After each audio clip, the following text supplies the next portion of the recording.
ఒక ఇంట్లో తలుపు దగ్గర కట్టెను ఊగుతూ ఉంటుంది. గాలి వస్తే కట్టెను ఎగురుతుంది. తలుపు మాత్రం నిశ్శబ్దంగా ఉంది.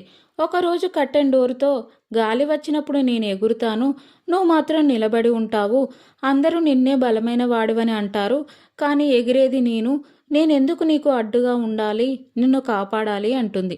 దానికి డోర్ నవ్వి, నువ్వు ఎగురుతావు కానీ నేను లేకపోతే నువ్వు ఎక్కడ వేళ్లాడుతావు కట్టెన్, చెప్పు. నువ్వు అందం, నేను ఆధారం. మనిద్దరం కలిసే ఒక ఇంటికి రక్షణ, అందాన్ని ఇస్తాం. అంతలో ఒక మనిషి వచ్చి తలుపు తెరిచాడు. కట్టెన్ని సర్ది నీటిగా ఉంచాడు. అప్పుడు తలుపు మెల్లగా కట్టెంతో, చూసావా నేస్తం, మనం వాదించుకున్నా మనల్ని నిలబెట్టేది మాత్రం మనిషి చేతులు అంటుంది.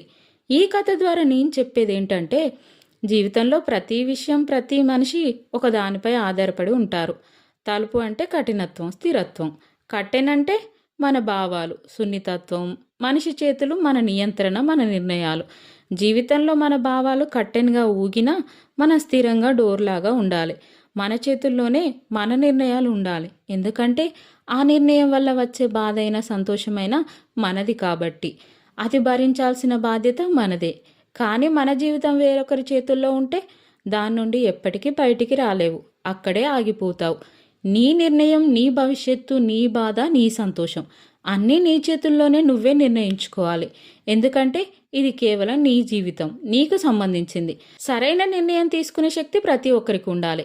మిగతా చేతులు నీ నిర్ణయానికి ఆధారం అవ్వాలి, నిన్ను ముందుకు నడిపించాలి. Please like, share, subscribe.